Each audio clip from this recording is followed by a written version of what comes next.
ഒരാള് ദുബായിൽ ഞാൻ വന്നിട്ടൊരു 10-28 കൊല്ലമായി. ഭൂമിയിൽ വന്നിട്ടായിരിക്കും. ഈ കവറിലെന്തോ ഫോണായിരിക്കുമല്ലേ? എടി ഒരു ടാങ്ക് കലക്കിഞ്ഞെട്. നോ സ്പ്രേ കുപ്പി ആയിരിക്കുമല്ലേ? No no. എന്തേലും കുഞ്ഞു സാധനം ആക്സ് ഓയിൽ. കോടാലി തൈലം. യെസ്. എടിയെ പച്ചവെള്ളം മതി.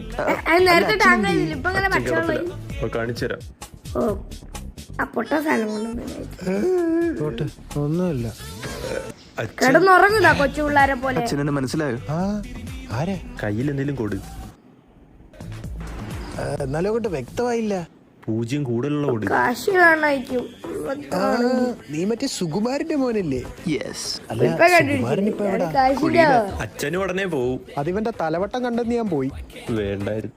അല്ല നിനക്കിപ്പോ എന്ത് ജോലി? വാഴക്കൃഷിയാ, കൊലയ്ക്കുന്നുണ്ട് ഇപ്പൊ. ഞാൻ വെച്ചത് മാത്രം കൊലച്ചില്ല. ഇത് തന്നെ എന്റെ അപ്പൂപ്പനും എന്നോട് പറഞ്ഞു. അപ്പൂപ്പൻ വെച്ചത് കൊലച്ചില്ല. ആ വണ്ടിക്ക്